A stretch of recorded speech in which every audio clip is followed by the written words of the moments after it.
29th Conference of Parties to the United Nations Framework Convention on Climate Change is taking place in Baku, the capital city of Azerbaijan. अब इसी पर आप mains के perspective से, mains के point of view से question लिखिए। Question की स्टेटमेंट है, critically analyse the achievements of Conference of Parties to United Nations Framework Convention on Climate Change. अब इस क्वेश्चन को आंसर करने से पहले क्वेश्चन को समझिए कि क्वेश्चन की स्टेटमेंट है क्या, क्वेश्चन की डिमांड क्या है, क्वेश्चन पूछ क्या रहा है। क्वेश्चन आपसे कह रहा है टू क्रिटिकली एनालाइज, क्वेश्चन आपसे कह रहा है टू क्रिटिकली एनालाइज,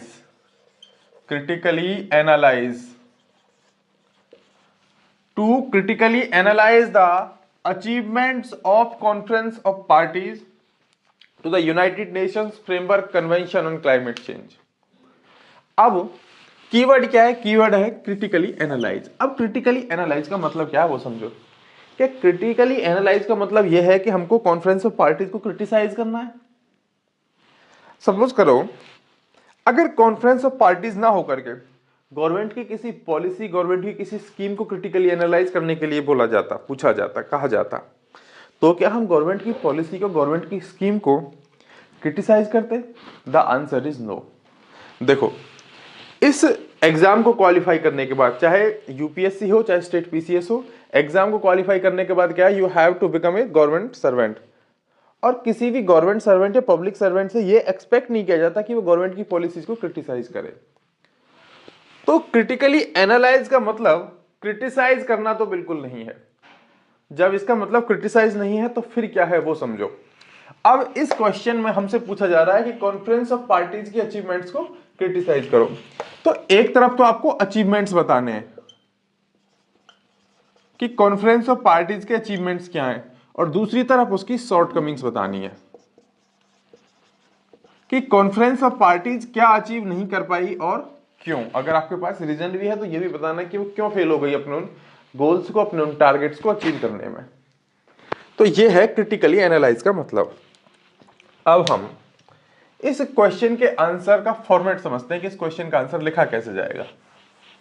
तो देखो, सबसे पहले आपको लिखना है इंट्रोडक्शन। सबसे पहले आपको लिखना है इंट्रोडक्शन, और इंट्रोडक्शन में आप क्या करोगे, आप डिफाइन करोगे कॉन्फ्रेंस ऑफ पार्टीज को कि कॉन्फ्रेंस ऑफ पार्टीज है क्या।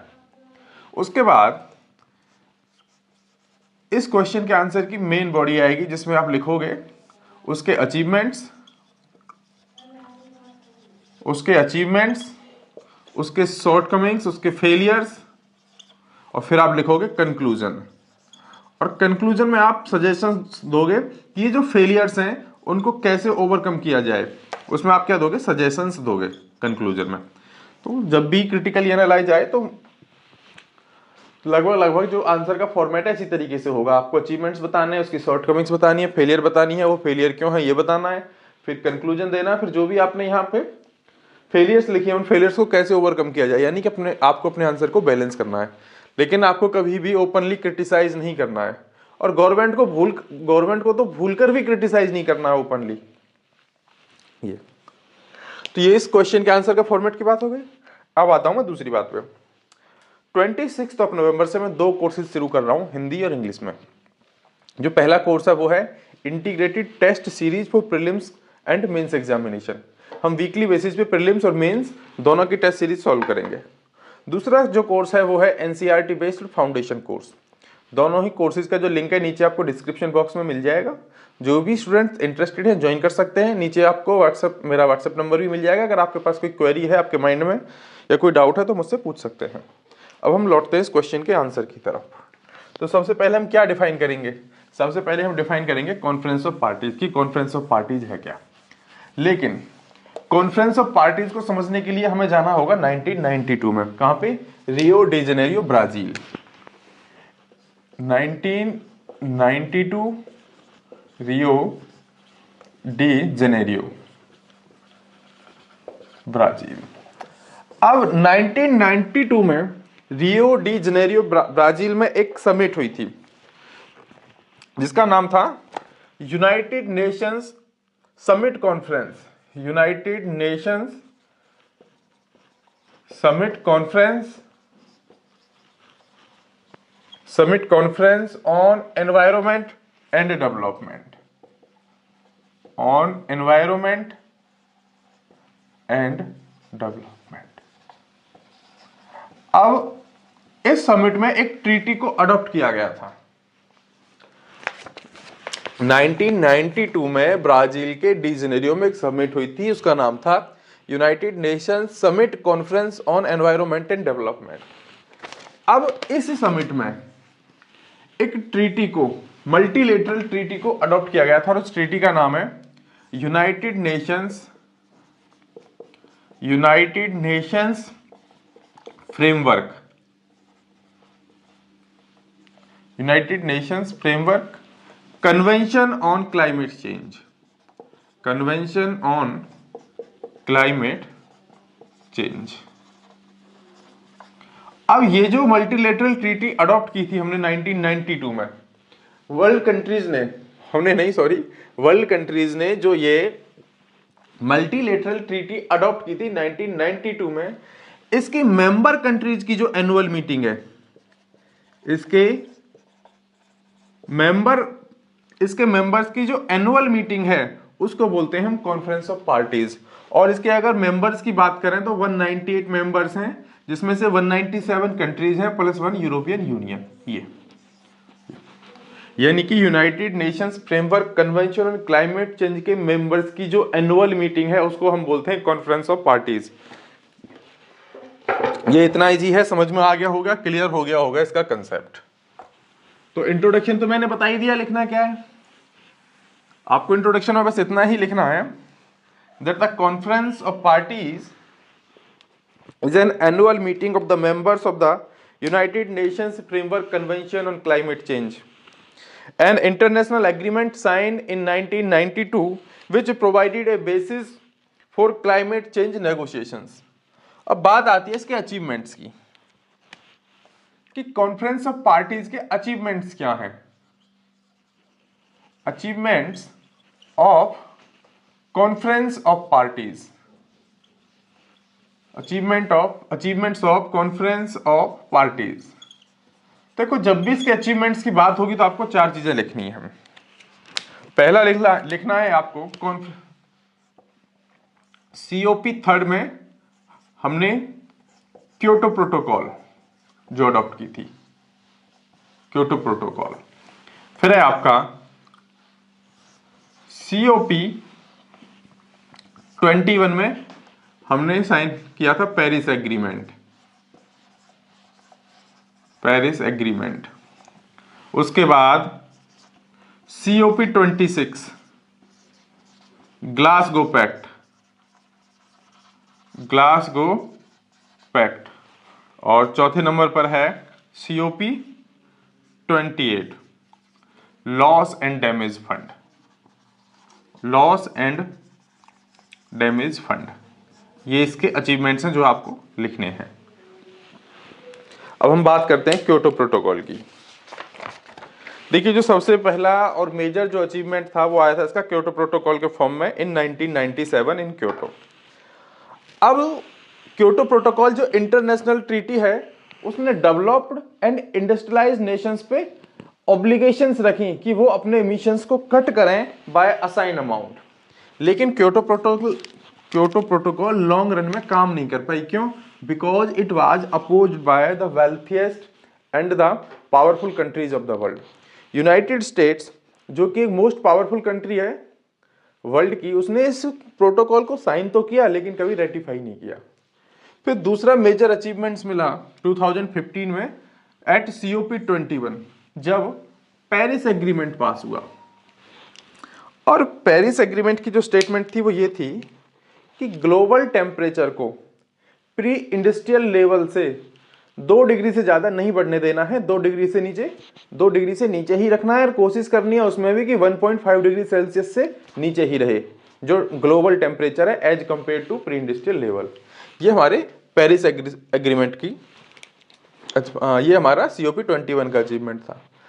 अब COP 26 में जो ग्लासगो पैक्ट हुआ, अब ग्लासगो पैक्ट में जो इसकी मेंबर कंट्रीज थी उन्होंने कमिटमेंट किया। कमिटमेंट किसके लिए? To phase down the use of coal and to phase out the inefficient fuel subsidies fossil fuel subsidies. फिर COP28 जो पिछले साल ही हुआ था दुबई में, उसमें एक लॉस एंड डैमेज फंड को अप्रूव किया गया। और लॉस एंड डैमेज फंड का जो पर्पस था वो ये था कि जो भी कंट्रीज क्लाइमेट डिजास्टर से स्ट्रक हुई हैं उनको फाइनेंस प्रोवाइड करवाना, उनको क्लाइमेट फाइनेंस प्रोवाइड कराना। तो ये इसके अचीवमेंट्स की बात हो गई। अब बात आएगी इसके फेलियर्स की कि इसके फेलियर्स क्या हैं। आपको फेलियर्स नहीं लिखना, लेकिन हाउएवर करके लिखना है that however COP has failed to enable enough emission cut. COP has failed to enable enough emission cut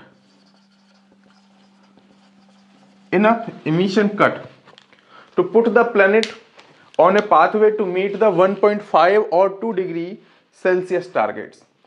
वो हमने जो 2 डिग्री या 1.5 डिग्री की जो हमने लिमिट रखी थी पेरिस एग्रीमेंट में कि जो वर्ल्ड का ग्लोबल टेम्परेचर है, उसको हम प्री इंडस्ट्रियल लेवल से 2 डिग्री और कोशिश करेंगे 1.5 डिग्री से ज्यादा उसको बढ़ने ना दें। तो कहीं ना कहीं जो कॉन्फ्रेंस ऑफ पार्टीज है वो उस तरीके से जो अपने इमिशंस को कट करने में फेल हो गए हैं। क्यों? देखो, अब स्टडी ये कहती है कि अगर हमको 2030 तक जो पेरिस एग्रीमेंट की जो कंडीशन है, जो हमने टारगेट रखा है पेरिस एग्रीमेंट में, अगर वो हमें अचीव करना है तो हमें अपने इमिशंस को 43% कट करना होगा 2030 तक। लेकिन जिस तरीके से हम इमिशंस को कट कर रहे हैं उस पाथ पे हम सिर्फ 2% ही अपने इमिशंस को कट कर पाएंगे। तो पहली बात तो बहुत सिंपल है कि पेरिस जो कॉन्फ्रेंस ऑफ पार्टी जब फेल हो गई, किस में हो गई कि वो जो ग्लोबल इमिशंस हैं उनको वो कम नहीं कर पाए। दूसरी इसकी जो फेलियर है कि it is unable to provide the climate finance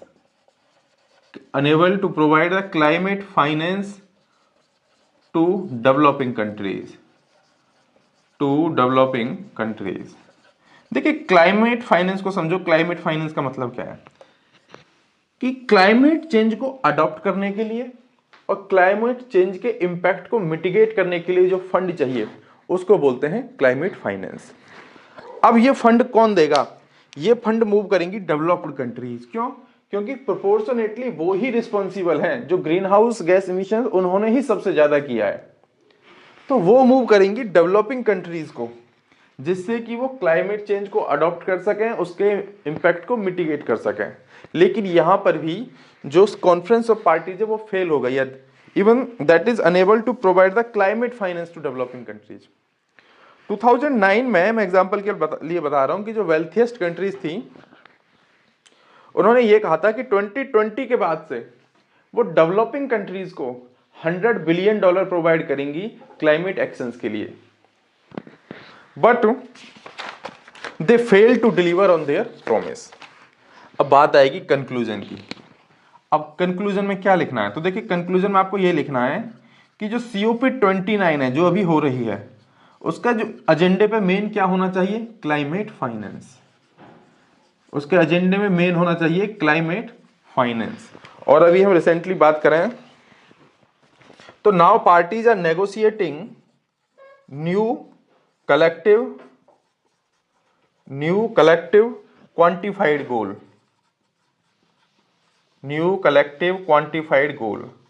अब न्यू कलेक्टिव क्वांटिफाइड गोल क्या है? It is a amount that must be mobilized by the developed countries every year from 2025 onwards to finance climate action in developing countries। ये है, यानी कि पहले जो climate finance नहीं मिला डेवलपिंग कंट्रीज को, जिससे कि वो क्लाइमेट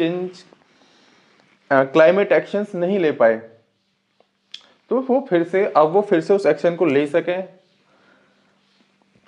जो क्लाइमेट चेंज है उसके इंपैक्ट को मिटिगेट कर सकें, जो क्लाइमेट चेंज है उसे वो अडॉप्ट कर सकें। उनको क्या है 2025 ऑनवर्ड से एक new type of fund, new collective quantified goal ये मिलना चाहिए। इसके लिए क्या है, नेगोशिएशंस चल रही हैं। अब पता चलेगा कि ये भी पास होता है या नहीं होता है। बाकी ये कि आपको इस क्वेश्चन में आंसर कुछ इसी तरह लिखना था। अब ये है कि आपकी वर्डिंग अलग हो सकती है, आपके जो ऊपर नीचे आपके जो सेंटेंसेज हो सकते हैं, लेकिन मोर और लेस आंसर का फॉर्मेट यही रहेगा। अगर आपको इसके रिगार्डिंग कोई डाउट है तो मुझे कमेंट सेक्शन में पूछ सकते हैं। Thank you friends.